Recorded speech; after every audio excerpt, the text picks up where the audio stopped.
სახელითა მამისა და დadzისა და დასრულისა წმინდისა ჩვენთან არის ღმერთი. ქრისტეს მიერ საყვარელო მამანო, ძმანო და დანო. დღეს სახარება, რომელიც წაკითხული იქნა, მოგვითხრობდა იმის შესახებ, თუ როგორ განკურნა, არა თუ განკურნა, არამედ გააცოცხლა მტრეთი დაღადგინა უფალმა ქალაქ ნაინში ხრივი დედაკაცის შვილი. ეს ერთადერთი ვაჟი იყო ამ ხრივისა და იხილა რა უფალმა მისი გლოვა, იხილა რა მისი დარდი, შეეწყალა ის და აღადგინა მტრეთით ვაჟი, რომელსაც მიასვენებდნენ დასაკრძალავად.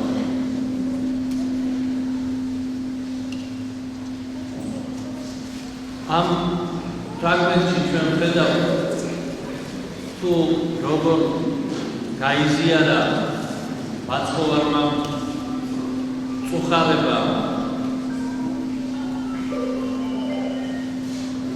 ხრივი ქალის, გაიზიარა წუხარება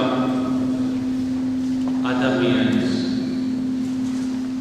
ასევე ყველა ვიცით სახარების ის ფრაგმენტი, როდესაც მაცხოვარმა კანას გალილეაში ქორწილში გარდაქმნა წყალი ღვინო. აქ ხედავთ, თუ როგორ გაიზიარა მაცხოვარმა ადამიანების სიხარული და როდესაც ღვინო შემოაკლდათ და ამ სიხარულს თქვათ შესაბამისი განწყობა ადამიანებისა მოაკლდებოდა, მაცხოვარს სთხოვა მისმა ყოვლადწმინდა დედამ, რომ რაღაცა სახით დახმარება გაეწია იქ ყოფი მასპინძლისათვის, რათა საყოველთაო სიხარული, რომელიც სუფევდა საქორწილო ნადიმზე, ეს სიხარული გახანძლიებოდათ ადამიანებს და მაცხოვარი თავის პირველ სასწაულს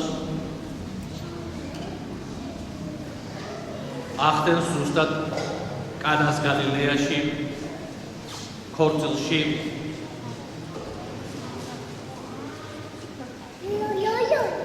და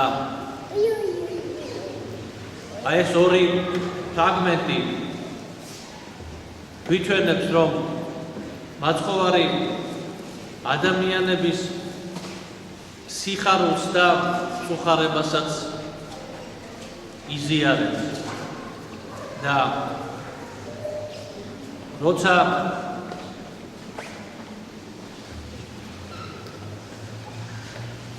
თulis საჭირო, ის კიდევაც განსაკუთრებული ძალით ერევა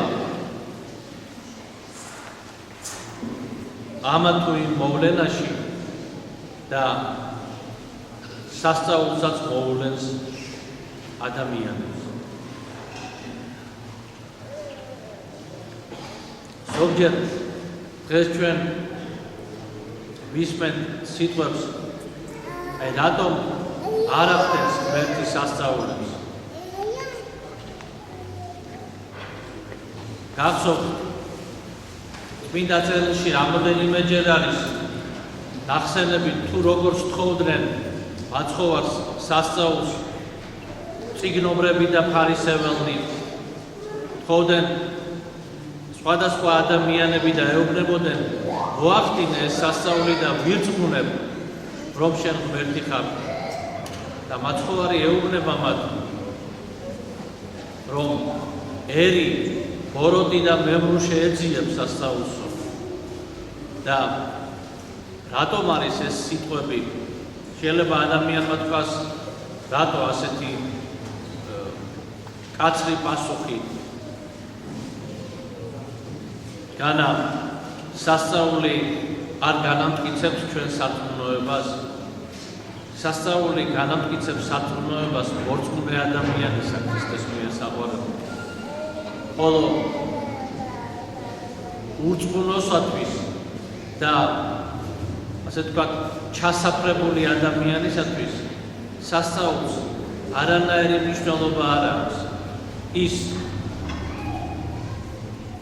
ყოველივეს უარყოფს ან შემთხვევითობას დააბრალებს ან იტყვის რომ თუ რა მოხდა ახლა ეს შესაძლებელი არის და დაიწყებს ამის შესახებ ასე ვთქვათ სხვადასხვა სამეცნიერო თეორიების მოყვანას და მოკლედ თავისი სიბრძნის მეტყველებით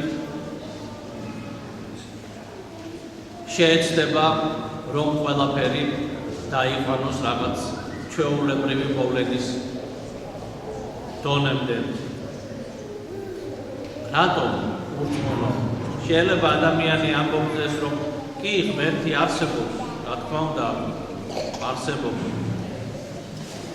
მაგრამ ღმერთის არსებობა მხოლოდ სიტყვიერ ღმერთის არსებობის შეგრძნება უბრალოდ მხოლოდ სიტყვიერი აღიარებით არ შემოიფარგლება. ღმერთის აღიარების გრძნობა ცოცხლად ყოფობს ადამიანში. ადამიანი გრძნობს ღვთის ყოფობასა და არსებობას მის ცხოვრებაში, ყოველდღიურობაში გრძნობს. ის შეიგრძნობს, რომ ღვთის წინაშე დადის. ის შეიგრძნობს, რომ მის ყოველდღიურობაში ღმერთი თანამდებია მისი ცხოვრებისა. და ღმერთთან ურთიერთობა მისთვის არ არის რაღაცა უცხო, არ არის დამოკიდებული ამა თუ იმ მოვლენაზე, განსაცდელზე, მწუხარებაზე, რაღაც საჭიროებაზე, ან თუნდაც სიხარულზე და კმაყოფილებაზე, რაღაც მოვლენასთან დაკავშირებით. არა. ყველაზე მეტი რაც მაცხოვარმა გააკეთა და რის გამოც მას დაუპირისპირდნენ ებრაელთა ერის შვილები იყო ის, რომ ქრისტემ ღმერთს საყოველთაოდ მიმართა როგორც მამას და ეს გადასცა ადამიანებს, ეს ასწავლა მოციქულებს და იმათ, ვინც მის ირგვლივ იყო, რომ ღმერთი არის მამა ადამიანისა და ეს მინდა გითხრათ მომდინარეობს თავად ბიბლიური სწავლებიდან, იმიტომ რომ როდესაც ღმერთი ქმნის სამყაროს, ის ქმნის მას სიბრძნით ძლიერებით, სახიერებით, მაგრამ როდესაც ღმერთი ქმნის ადამიანს, მას ქმნის, ანუ ადამიანს ქმნის მოწყალებით.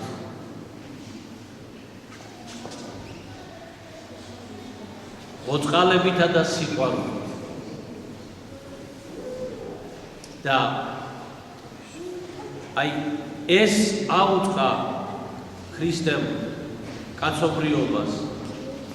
ამას აუწყებდა ის ებრაელთა ერისშვილებს, რომ ღმერთი არის მოწყალე ღმერთი, ყოვლად მომთმენი და ყოვლად მოწყალე, როგორც მას წმინდა წერილი უწოდებს. აი ამგვარი განწყობა აქვს ადამიანის მიმართ და ამიტომაც არის ის მამა. და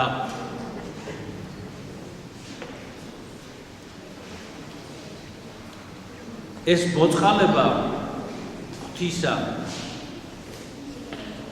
რა თქმა უნდა, არ ნიშნავს ადამიანის მხრიდან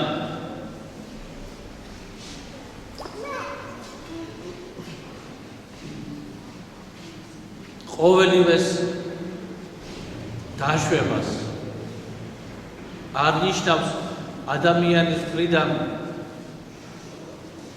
რომ ის თავისუფალი არის თავის ქმედებებში ღმერთთან მიმართებაში, თორე ის თავისუფალია თავის არჩევანში. ადამიანს შეუძლია აირჩიოს თავისი ნებით სიკეთეც და ბოროტებაც.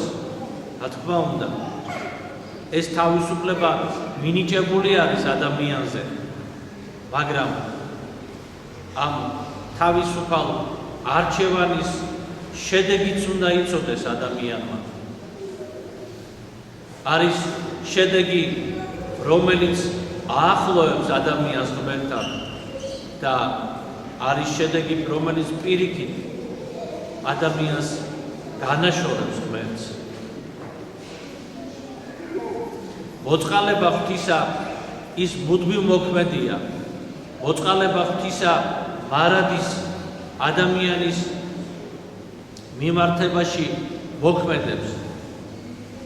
მაგრამ თავად ადამიანს ეს ამ მოწყალების ქვეშ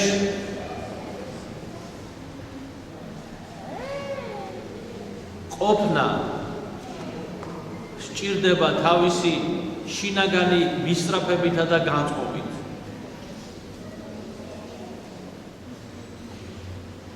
და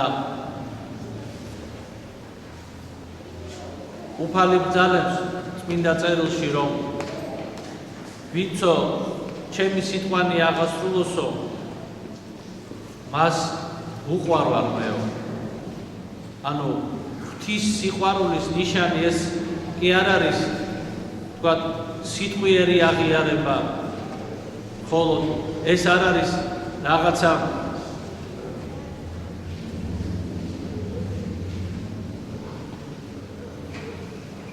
დღეს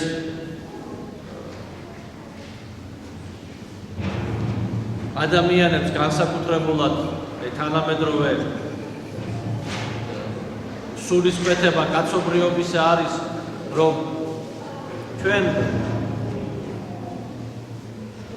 ვიცით ღმერთის მოწყალების შესახებ ადამიანთა მიმართ და დანარჩენი ეს უკვე ჩვენი გადასაწყვეტი არის, როგორ ცხოვრების რა წესი ავირჩევთ, რაც არ უნდა წესი ავირჩიოთ, ღმერთი თავის მოწყალებას ინარჩუნებს. ღმერთი ყოველთვის ინარჩუნებს მოწყალებას, როგორც ვთქვი, მაგრამ ნიშანი, რომ ადამიანს სურს მოწყალე ღმერთის ფარველობის ქვეშ იყვეს და მოწყალება ღვთისა მოქმედებდეს მის მიმართ, ეს არის მისი სიტყვის აღსრულება. ღვთისმცემლის აღსრულება. ქრისტეს მიერ საყვარელო და აი ჩვენ ეს უნდა გვესმოდეს კარგად. აი დღეს არის მე-7 მსოფლიო კრების მამათა ხსენება. ამ კრებამ დაამტკიცა ხატთაყვანისცემის აუცილებლობა მორწმუნე ადამიანებისათვის, არა მხოლოდ ხატების, არამედ წმინდა ნაწილების, წმინდა გამოსახულების, ჯვრის გამოსახულების და ბრძანებს ამ კრების დადგენილება, რომ ქრისტეს ღვთაებრიობას ვინც აღიარებსო, ყოვლადწმინდა მის მშობელს და წმინდა მოციქულებს და წმინდა მოწამეებს და წმინდანებს, ვინც თაყვანისცემს და მიაგებს. მაგრამ ჭეშმარიტი მსახურება ეკუთვნის მხოლოდ ღმერთს. ჭეშმარიტებით და მსახურება ღმერთს ყოველივე, რაც მოიცავს თაყვანისცემასაც, მოიცავს პატივისცემასაც, მოიცავს ღვთის სიტყვის აღსრულებასაც, ის ეკუთვნის ღმერთს. წმინდანებს მივაგებთ პატივს, თაყვანისცემთ მათ წმინდა გამოსახულებას და რითაც და ამ გამოსახულებით ავდივართ პირველ წყარომდე.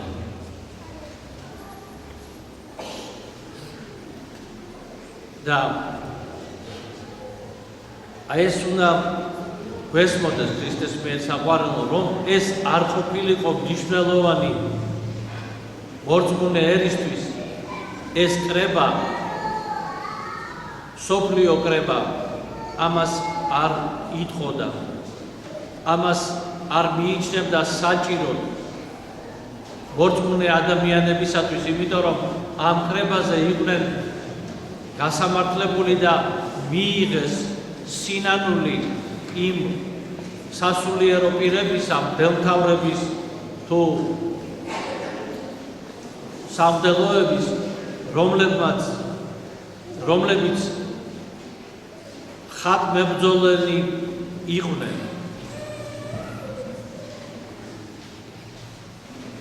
და კრძალავდნენ მორწმუნე ადამიანებისათვის ხატის თაყვანისცემას. და ამიტომაც ჩვენ უნდა ვიცოდეთ, რომ წესი ეკლესიისა, სწავლება ეკლესიისა ყოველთვის არის მიმართული იქითკენ, რომ ადამიანი მაქსიმალურად მიუახლოვდეს თავის შემოქმედს და სიყვარული, მოწყალება ღვთისა მის მიმართ იყოს მუდმივ მოქმედი. მუდმივ მოქმედი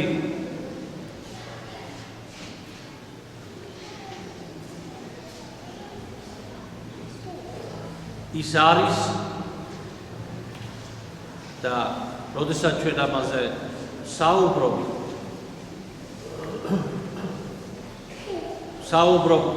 აი ზოგჯერ ვიტყვით, რომ რისხვა ღვთისა დაატყდაო კაცობრიობას რაღაც განსაცდელის სახით, ამგვარად თუ სხვაგვარად, ეს რისხვა ღვთისა ჩვენი ადამიანური ცნობიერებისათვის გასაგები რო იყოს, ამიტომაც სარგებლობ ჩვენ ამ ტერმინოლოგიით, ანუ რისხვა ღვთისა ჩვენი ცოდვის გამო არის და რისხვა არის ის, რომ ის კი არა, რომ ღმერთი განრისხდა ჩვენ ზოგჯერ ადამიანურად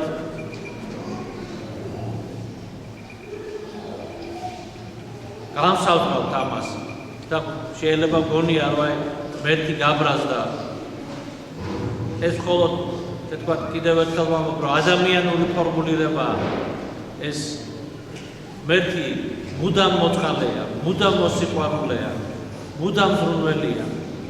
ადამიანი როგორც კი გადის მისი სიყვარულისა და მოწყალების გარე და რჩება მის გარეშე, აი ეს არის მისთვის რისხვა ღვთისა, რასაც ქვია. ამის გარეშე დარჩება. და ამას ადამიანი თავად აკეთებს. ადამიანი თავად აღმართავს წინაღობას ღვთისა და მის შორის. თავისი ცოდვით, თავისი ურწმუნოებით, თავისი განდგომილობით ღვთისაგან.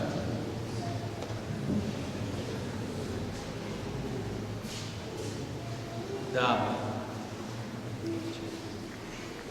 სხვა შემთხვევაში ადამიანი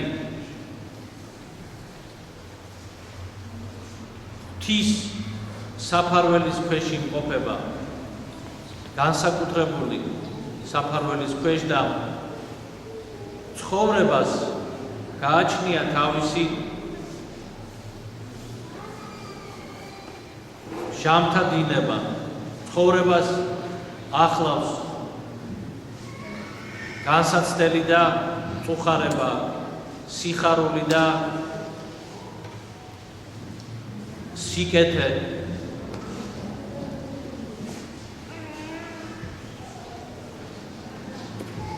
ეს შემოიტანა წუთის სოფელში ადამიანის დაცემა, შემოიტანა ხრწნილება, სიკვდილი, ტკივილი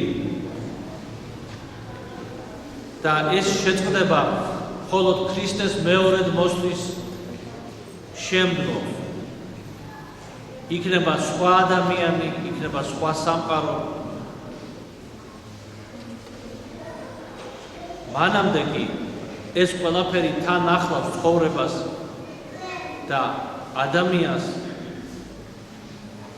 უნდა სურდეს, რომ აი ამ ჟამთა სვლაში და ცვალებადობაში ამ ღვთისმსოფლისა წუხარებაში თუ სიხარულში ღმერთი მასთან იყოს.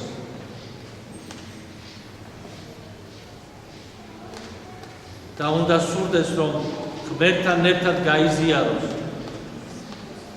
სიხარულის და მწუხარებაც. და თუ ველოდები მე ღვთის შეწევნას, ველოდები მაშინ, როდესაც ღმერთი ინებებს ამას და არა ისე, რომ მე შეკვეთა მივცემ მას. მე მწამს, რომ ღმერთს ძალუց, წამს, რომ თუ ინება აღასრულებს, მაგრამ როცა ინებებს, მე კი არ ვუკვეთავ მას, არამედ მე მის სიტყვას მივყვებ და ინებებს და აღასრულებს.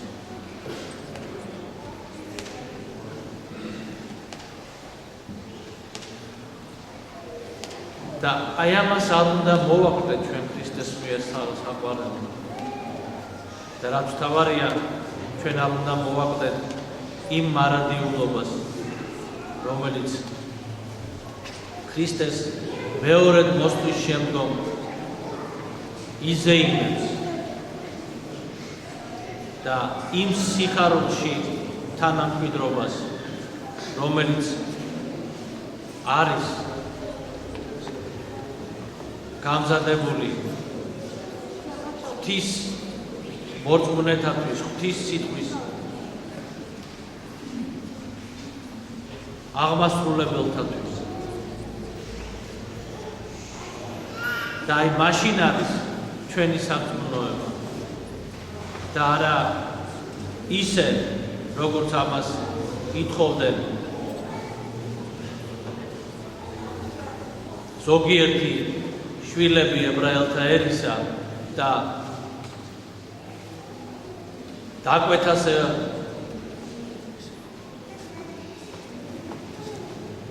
აკეთებდნენ ქრისტეს მიმართ, რომ აღასრულე სასწაული და მირწმუნება.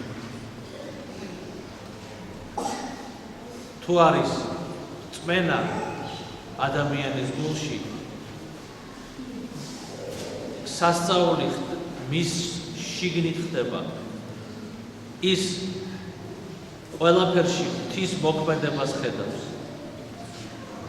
და სასწაულსაც ხედავს, რომელიც მის ცხოვრებაში აღესრულება და ის არ ითხოვს, რომ შენ ახლა იქ ზეციდან მე რაღაცები გადმომიყარე, ან ეს გამიკეთე და ის გამიკეთე.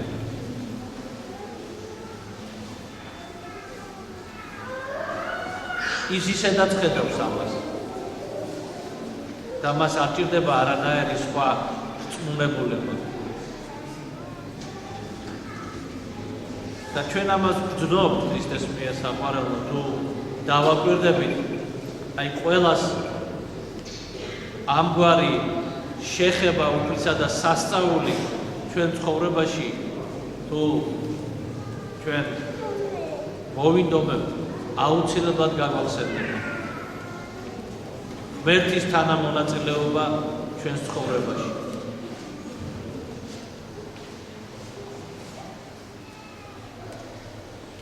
და ეს ვიცით ჩვენ და ამას სხვასაც არ ვაჩვენებთ. იმიტომ რომ ეს არის საიდუმლოება ჩვენსა და ღმერთს შორის. საიდუმლოება ადამიანსა და ღმერთს შორის, რომელსაც ჭირდება გაფრთხილება, შენახვა და მადლიერება. ერთმა დაგლოცოთ ქრისტეს მიერ საყვარელო, მადლი და წყალობა ღვთისა იღავ თქვენთანა, აც და მარადის და ღვთის ამენ.